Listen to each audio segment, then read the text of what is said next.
Mod of y equal to sine x 0 to 2 pi. इसको देखो, सबसे पहले y equal to sine x का ग्राफ की बात करते हैं, 0 से 2 पाई में ही। जब पूरा देखें y equal to sine x का कर्व ऐसा जाएगा, 0 टू पाई, पाई टू 2 पाई, 2 पाई से 3 पाई लेते जाए, पाई 2 पाई, ये 0 इधर आ जाए, माइनस पाई, माइनस 2 पाई। अब आपको करना है mod of y equal to sine x. तो मॉड ऑफ y का मतलब क्या होता है, जैसे ही मॉड ऑफ y लग गया, इसके नेगेटिव डायरेक्शन के ग्राफ को एलिमिनेट कर दो, तो नेगेटिव का तो गया, नेगेटिव की तरफ ग्राफ है ही नहीं, और जो रिमेनिंग ग्राफ है उसका इमेज, तो इसका इमेज आप बना दें, इसका इमेज ऐसा बन जाएगा। ये जो ग्राफ दिख रहा है, ये ग्राफ किसका है, mod of y equal to sine x. और mod of y equal to sine x का आपको 0 से लेके 2 पाई में बात करनी थी, तो 0 से 2 पाई में केवल इतना एरिया दिख रहा है, तो ये क्लोज कर्व है, इससे बाउंडेड एरिया इतना एरिया 2 आता है। 0 से पाई अगर साइन एक्स को करें, इसका डबल कर दें, तो फाइनल एरिया कितना हो गया, 4। या 0 टू पाई साइन एक्स को 2 से मल्टीप्लाई करो। Mod of y equal to mod of sine x, sine x के कर्व की बात करें तो साइन एक्स का आपका इस तरीके से आया था, 0 से 2 pi, y equal to sine of mod x. पहले इसको बनाते हैं। मॉड ऑफ साइन एक्स का मतलब ये है कि x की नेगेटिव डायरेक्शन का ग्राफ हटा दें, तो y equal to mod of sine x का ग्राफ ऐसा बनेगा, ये आपका दिखेगा y equal to sine of mod x. इसमें मॉड ऑफ y लगाना, तो मॉड ऑफ y लगाना मतलब नेगेटिव डायरेक्शन के ग्राफ को हटाना, तो इसको हटा दिया। अब आपने इसका इमेज बनाया, तो अभी भी इमेज तो वैसा का वैसा ही दिखेगा। इधर ये इधर आ गया, आपसे बात करी उसने 0 टू 2 पाई तक, तो 0 से 2 पाई तक मुझे अभी भी एरिया यही नजर आ रहा है, तो इस सेम प्रॉब्लम जो इसका आंसर आता है वही इसका आएगा। एरिया कितना होगा इसका, 4। Mod of y equal to sine x 0 to 2 pi, mod of y equal to sine mod of x 0 to 2 pi. Maximum sine x cos x 1/2 x axis, x equal to 0 to x equal to 2 pi, mod of x, sorry box of x plus box of y equal to 5। इसका area बताओ कितना होगा।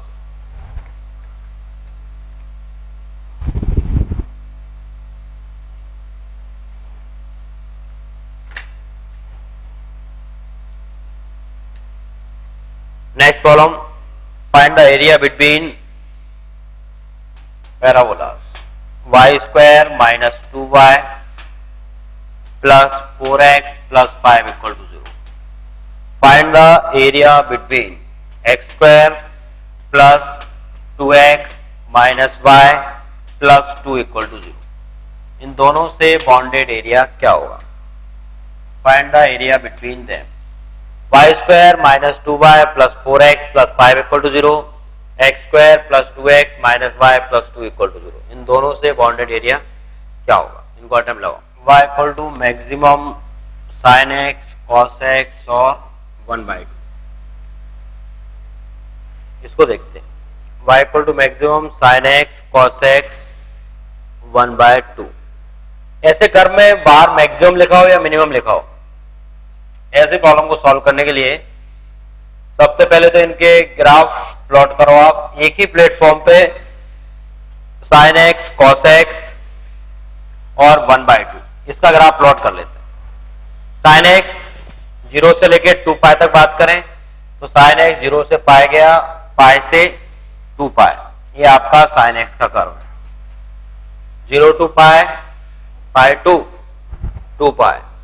फिर cos x की बात करें तो cos x का वैल्यू कितना हो गया, ये 1।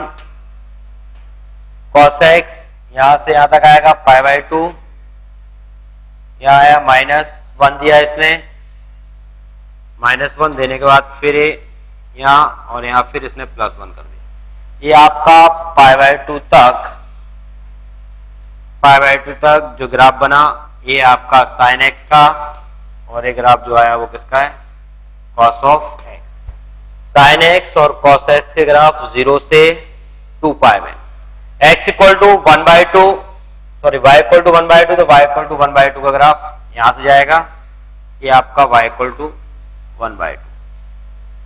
देखते हैं इसमें मैक्सिमम, आपसे पूछा है कि मैक्सिमम बताना है एक्स एक्सिस से बाउंडेड एरिया। तो अपन को अल्टीमेट कर्व किसका चाहिए था, maximum sine x cos x और 1/2।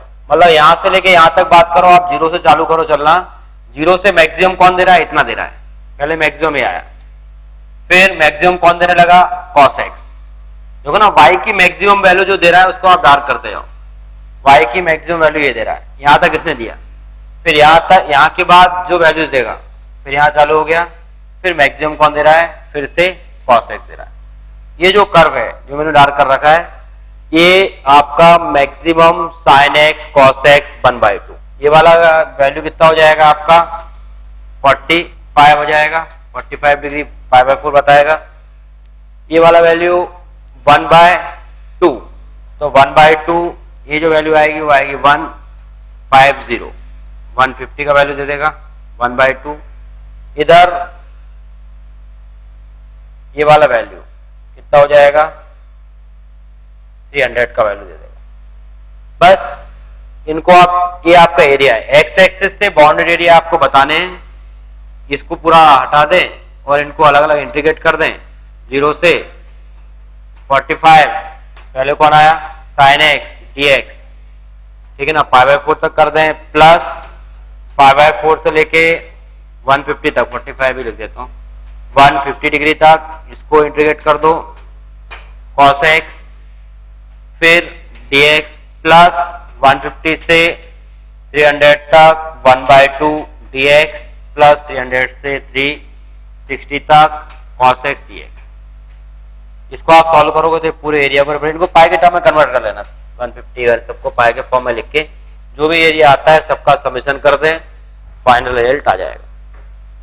मतलब आपका फाइनली जो कर्व है वो इतना बना है, इस पूरे कर्व को हटा दो, ये आपका किसका है, मैक्सिमम कर्व। तो आपको ये वाला एरिया निकालना है, ये आपका रिक्वायर्ड एरिया, यहां से लेके यहां तक का ये पूरा एरिया आपके पास आएगा।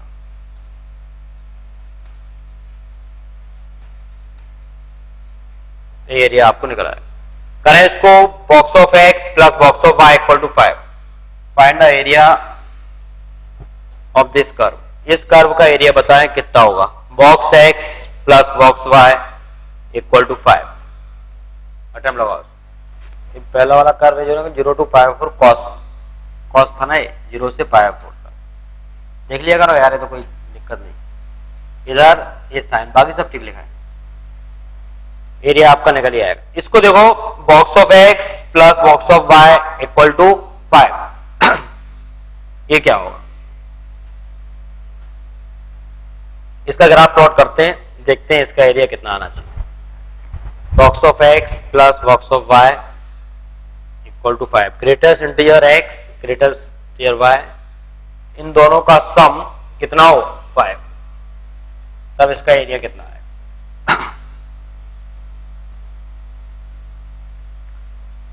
Box of x plus box of y equal to 5।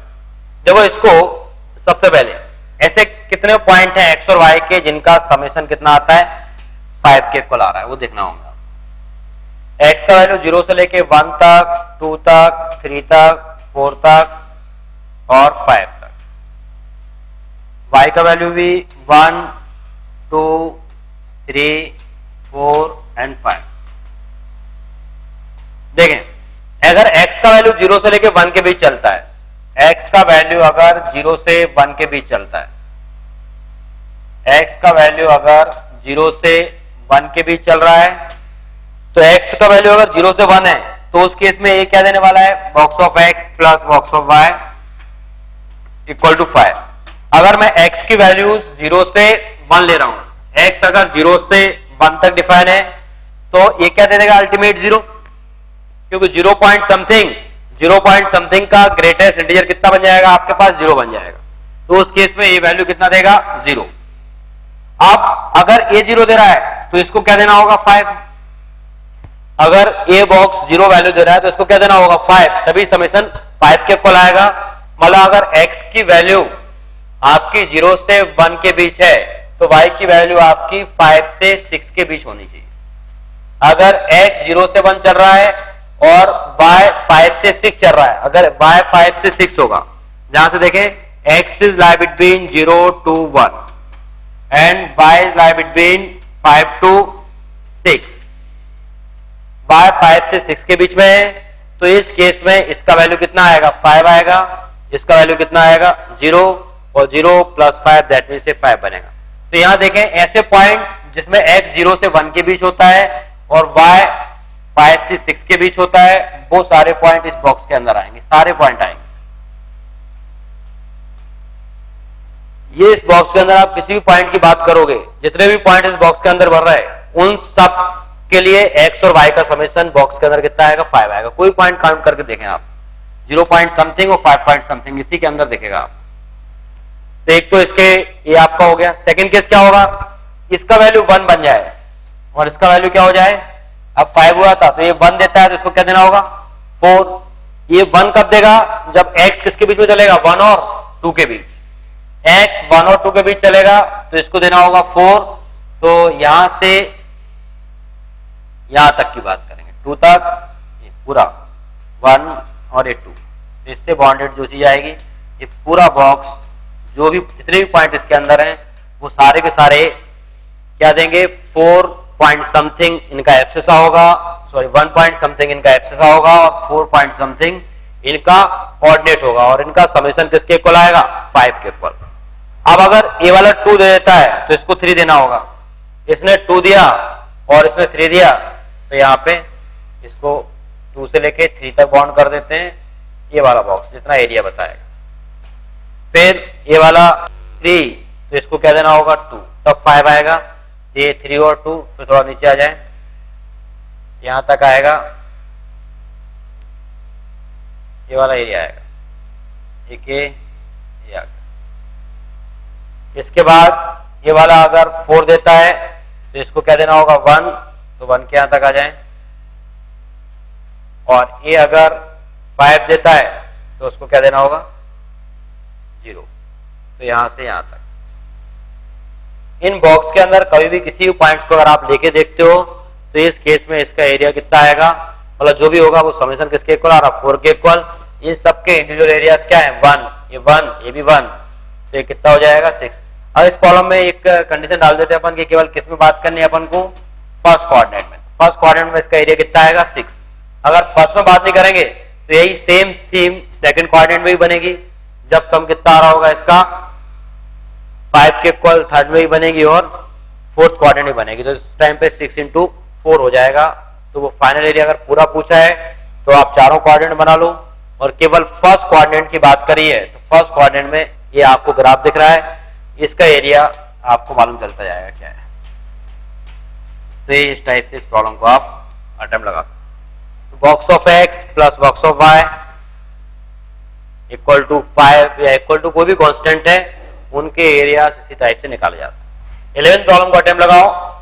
ये एक क्वाड्रेटिक इक्वेशन है y के फॉर्म में, y के फॉर्म में क्वाड्रेटिक इक्वेशन मतलब एक पैराबोला, और x के फॉर्म में क्वाड्रेटिक मतलब ये भी एक पैराबोला। इन दोनों पैराबोलास का एरिया बताओ क्या होगा, find the area between them. थोड़ा खोज करो, आएगा ये।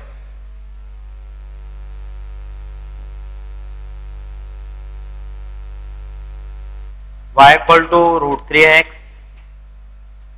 इसका एरिया बताना है आपको x axis and first coordinate. x² + y² equal to 4, y equal to √3x, x axis and first coordinate. इससे बाउंडेड एरिया बताओ। 11 नहीं हो रहा, मैं करता हूं, आप इसको अटेम्प्ट लगाओ। x² + y² equal to 4, y equal to √3x, x axis and first coordinate.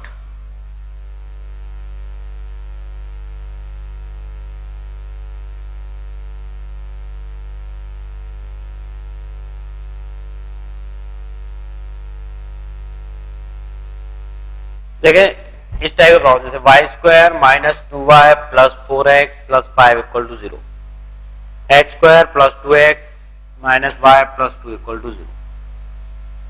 ऐसे केस में जब भी इनके एरिया निकालने पड़े तो इसको ओरिजिन को शिफ्ट करके अगर आप प्रॉब्लम को सिंप्लीफाई कर सकते हैं तो सबसे पहले इसको सिंप्लीफाई करें। मैंने क्या किया, इसको लिखा फर्स्ट को y² - 2y + 1 और कितना आ जाएगा ये +4x+4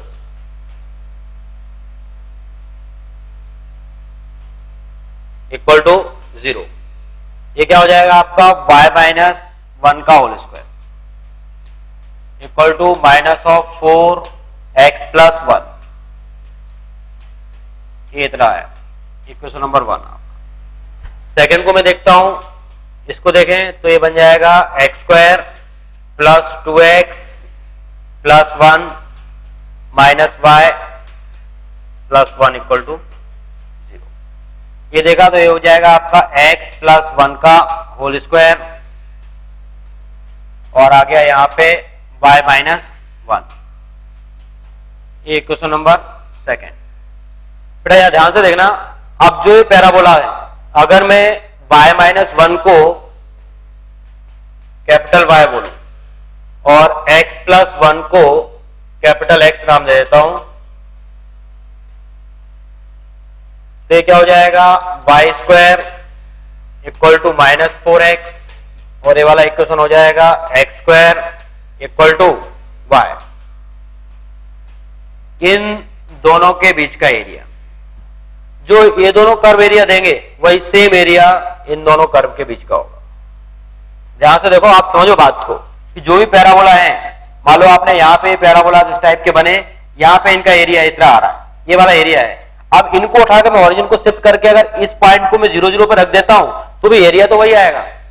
आप कर्व को जो भी एरिया बन रहा है, अगर दोनों कर्व का, उस पूरे सिस्टम को कहीं भी शिफ्ट करते रहे तो इन कर्व का एरिया वही का वही रहने वाला है। मैंने भी इसमें वही काम किया, इसको उठा के इनका ओरिजिन शिफ्ट किया, सेम पॉइंट्स आ रहे हैं, जहां x+1 है इस कर्व में भी x+1 है, यहाँ y-1 है, यहाँ भी y-1 है। अगर मैं ओरिजिन को -1,1 पे शिफ्ट कर देता हूं, इस जगह शिफ्ट कर देता हूं, तो ये कर्व आपको इस तरीके से दिखेंगे। तो इनके एरियाज में कोई फर्क नहीं पड़ता है। ऐसे केस में इन कर्व के एरिया में कोई भी चेंजेस नहीं आता, एरिया वही आता है। अगर ओरिजिन को भी आप शिफ्ट करो तो एरिया वही के वही रहेंगे। तो ये प्रॉब्लम बहुत इंपॉर्टेंट होते हैं, कई बार जेईई में पूछता है ऐसे कि अगर आप इनको डायरेक्टली सॉल्व करना चालू करोगे तो x और y के बहुत क्रिटिकल पॉइंट्स आते हैं, फिर इंटीग्रेट करना, फिर वैल्यू डालना।